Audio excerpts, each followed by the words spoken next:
নমস্কাৰ মাননীয় অধ্যক্ষ মহোদয় আৰু মহামান্য মহোদয় মাননীয় অধ্যক্ষ মহোদয় সন্মানীয় বিৰোধী পক্ষৰ দ্বিতীয়গৰাকী বক্তাই আজি পবিত্ৰ সদনৰ মাজমজিয়াত উত্থাপন কৰা বিধেয়কৰ বিশেষ শব্দ সংস্থাপন আৰু আত্মসংস্থাপন এই দুটা বিশেষ শব্দৰ মাজত পাৰ্থক্য নিৰূপণ কৰিব নোৱাৰি পবিত্ৰ সদনৰ মাজমজিয়াত তেওঁলোকে বিপদে পৰিচালিত কৰা দেখিবলৈ পোৱা গ'ল।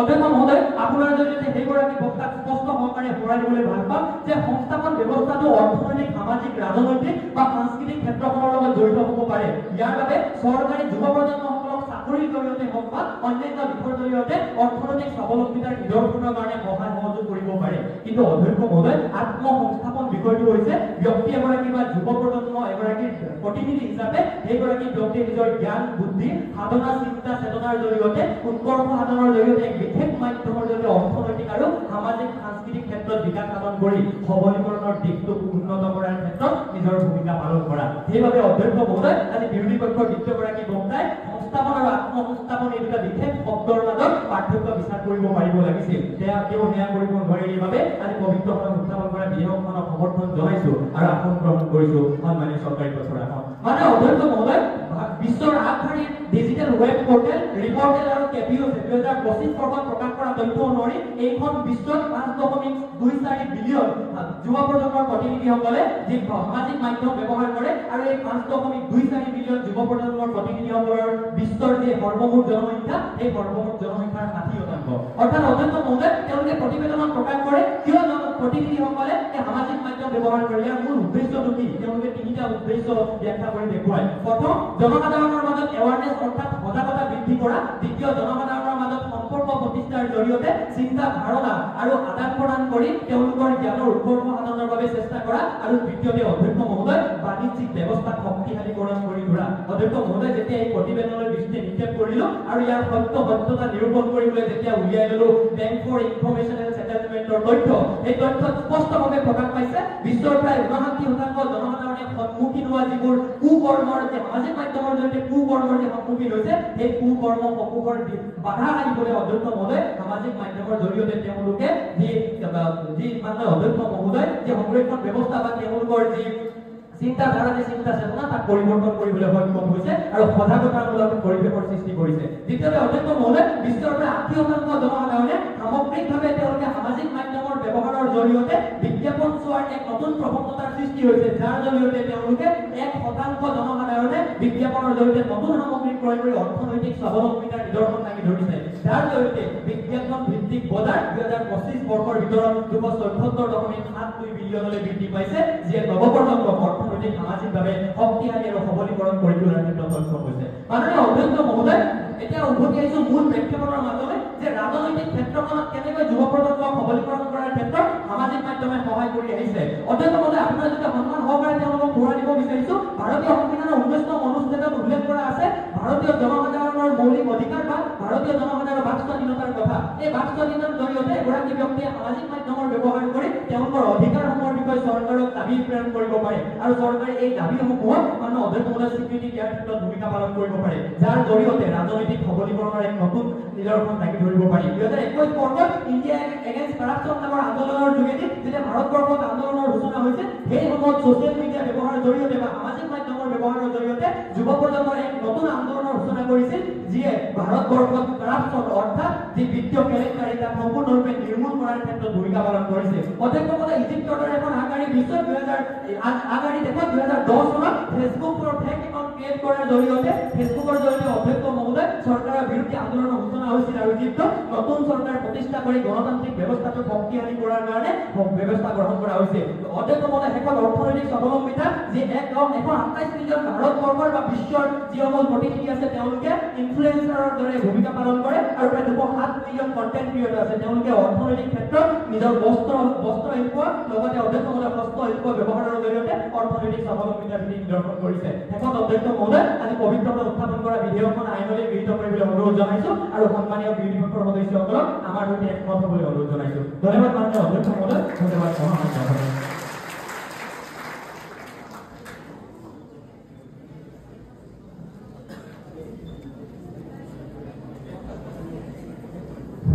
Serial number 2.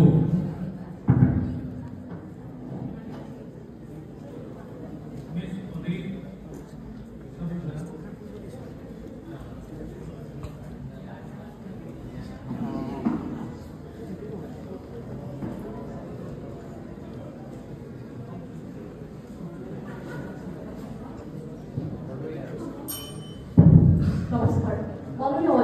মহোদয় আৰু মহামান্য মহোদয়, মাননীয় অধ্যক্ষ মহোদয় যদি আজি সন্মানীয় চৰকাৰী পক্ষৰ সদস্যসকলে ক'লেহেঁতেন যে খন্তেক সময়ৰ পাছতে ভাৰতবৰ্ষৰ প্ৰধানমন্ত্ৰীগৰাকী আহি এই সভাত উপস্থিত হ'বহি, আজি যদি সন্মানীয় চৰকাৰী পক্ষৰ সদস্যসকলে ক'লেহেঁতেন যে অসমৰ মুখ্যমন্ত্ৰীগৰাকী ৱাশ্বিংটনৰ কোনোবা এখন সভাত ভাষণ প্ৰদান কৰি আছিল, তেতিয়া অধ্যক্ষ মহোদয় মই চিন্তাত নপৰিলোহেঁতেন। কিন্তু অধ্যক্ষ মহোদয় যেতিয়া সন্মানীয় চৰকাৰী পক্ষৰ সদস্যসকলে সামাজিক মাধ্যমৰ যোগেদি নতুন প্ৰজন্মক সবলীকৰণ আৰু আত্মসংস্থাপনৰ কথা ক'লে, তেতিয়াই মাননীয় অধ্যক্ষ মহোদয় মোৰ মনত পৰিল যে চন 2023 US জেনেৰেল এডভাইজৰে প্ৰকাশ কৰা তথ্য অনুসৰি সামাজিক মাধ্যমে নতুন প্ৰজন্মক মানসিকভাৱে হতাশগ্ৰস্ত কৰি তুলিছে।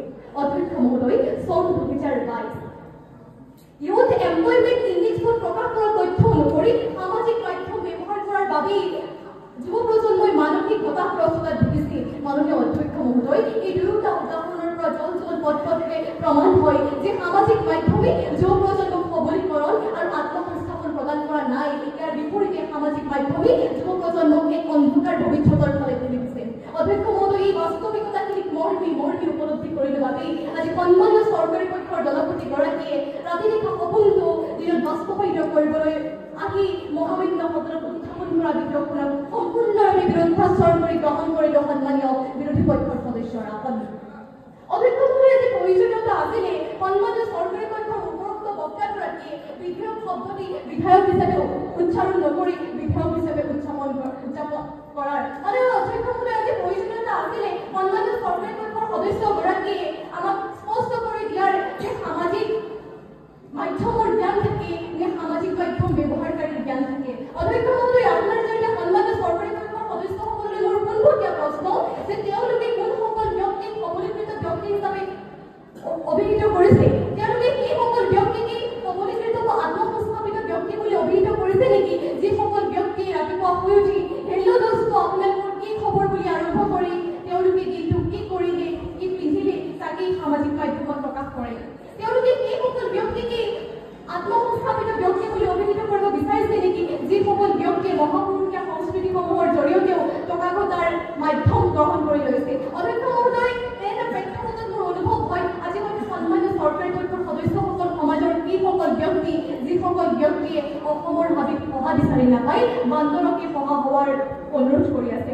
অধ্যক্ষ মহোদয়, যিটো প্ৰেক্ষাপটত 1 কেজি আটাতকৈ 1 GB ডাটাৰ মূল্য বেছি, অধ্যক্ষ মহোদয়, যিটো প্ৰেক্ষাপটত 2022 চনত বিশ্ব সংস্থাই উত্থাপন কৰা প্ৰতিবেদন অনুসৰি সামাজিক মাধ্যম ব্যৱহাৰ কৰাৰ বাবে যুৱ প্ৰজন্মৰ উদ্যম প্ৰতিভা বিনষ্ট হৈছে, এনে এটা প্ৰেক্ষাপটত মাননীয় অধ্যক্ষ মহোদয়, মোৰ অনুভৱ হয় আজি হয়তো সন্মানীয় চৰকাৰী পক্ষৰ সদস্যসকলে চকু ৰোগৰ চিকিৎসা কৰি পেটৰ অসুখ ভাল হোৱাৰ সপোন দেখি আছে। মাননীয় অধ্যক্ষ মহোদয়, ইমানৰ পাছতো যদি সন্মানীয় চৰকাৰী পক্ষৰ সদস্যসকলে আমাৰ লগত সহমত পোষণ নকৰে, তেতিয়া উপদেশৰ বাবে অসমীয়া ব্যৱহাৰ কৰা ফকৰা যোজনাৰে সামৰিবলৈ পালে ভাল পাম।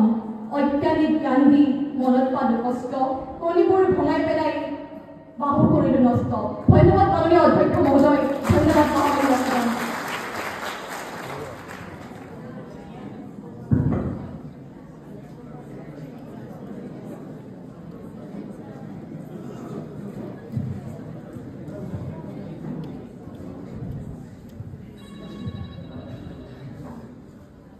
For the motion, serial number 9.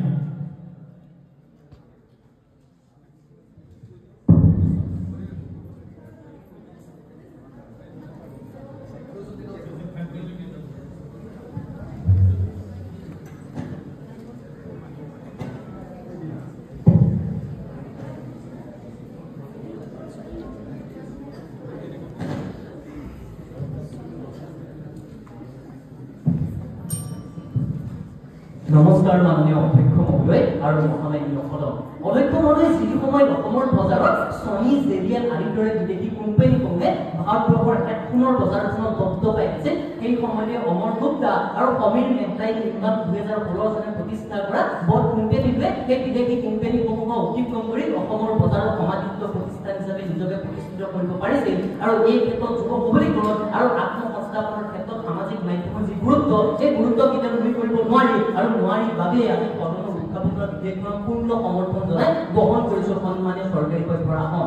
অধ্যক্ষ মহোদয়, সন্মানীয় তৃতীয়গৰাকী বিৰোধী পক্ষৰ বক্তাই দস্তৰ মাজতে যেতিয়া সামাজিক মাধ্যমক বিচাৰি পালে তেতিয়া তেওঁ জনাই দিব আপোনাৰ জৰিয়তে সন্মান সহকাৰে জনাই দিব পাৰিলে ভাল পাম। আজিৰ পৰা কেইবছৰমানৰ আগতে অনলাইন সামাজিক মাধ্যম ইউটিউবৰ জৰিয়তে এজন উচ্চ শিক্ষিত যুৱক, যিজন যুৱক ফিজিক্স ৱালা নামেৰে বৰ্তমান পৰিচিত, সেই যুৱকজনে যেতিয়া ফিজিক্স ৱালা নামেৰে এটা শ্ৰেণী আৰম্ভ কৰিলে আৰু পৰৱৰ্তী সময়ত সেই ফিজিক্স ৱালা প্ৰদান কৰা বিনামূলীয়া শিক্ষাই যেতিয়া ছাত্ৰ ছাত্ৰীসকলৰ ইতিবাচক আৰু যোগাত্মককাৰী সুবিধা লাভ কৰিলে, তেতিয়াই সেই ফিজিক্স ৱালা হৈ পৰি ভাৰতবৰ্ষৰ এক সৰ্ববৃহৎ ইউনিকৰ্ণ অৰ্থাৎ 100 কোটিকৈ অধিক টকা উপাৰ্জন কৰা এক এডুকেশ্যনেল ষ্টাৰ্টআপ, যাৰ জৰিয়তে সামাজিক মাধ্যমে দেখুৱাই দিলে যে যুৱ সবলীকৰণ আৰু আত্মসংস্থাপনৰ ক্ষেত্ৰত কিদৰে শৈক্ষিকভাৱে সামাজিক মাধ্যমে নতুন দিগন্তৰ সূচনা কৰিব, আৰু সেইবাবে আজি সদনত উত্থাপন কৰা বিধেয়কখনক পূৰ্ণ সমৰ্থন কৰিলো।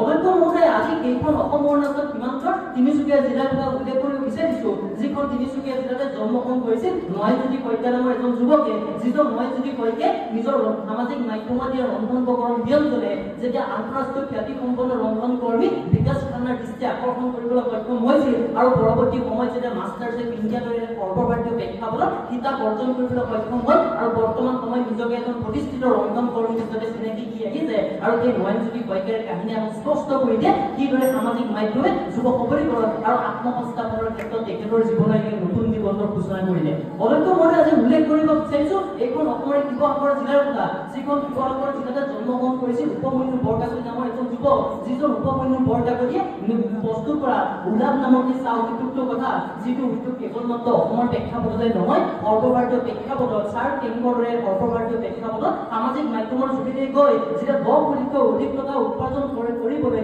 10 কোটিতকৈ অধিক টকা বিনিয়োগৰ সুবিধা লাভ কৰিলে আৰু পৰৱৰ্তী সময়ত যেতিয়া অসম চৰকাৰে প্ৰদান কৰা ভাৰতবৰ্ষৰ দ্বিতীয় সৰ্ববৃহৎ অসম গৌৰৱ বঁটা কঢ়িয়াই আনিবলৈ সক্ষম হ'ল, তেতিয়া বুজি উঠিলে যে সামাজিক মাধ্যমে বৰ্তমান প্ৰজন্মটো কিদৰে এক নতুন দিগন্তৰ দিশে ধাৱিত হৈছে। অধ্যক্ষ মহোদয়, পদৰ শেষত সামাজিক মাধ্যমৰ উত্থানত যি ব্যৱসায়িক সফলতাৰ ৰূপ বৰ্তমান সময়ত বিশ্বই দেখিছে, তাত দেখা পাই মোৰ অম্বিকাগিৰি ৰায়চৌধুৰীৰ সেইষাৰ বাণীলৈ মনত পৰিল, য'ত অসম কেশৰীগৰাকীয়ে কৈছিল, জাক জেগাতে জাক আজি জাক আগ্নেয়গিৰি উগাৰি জাক এলাহৰ কাটি ভাঙি কৰি কৰি কৰ্মৰ ধাৰেৰে ধৰণী ঘাট। ধন্যবাদ অধ্যক্ষ মহোদয়, ধন্যবাদ মহামান্য।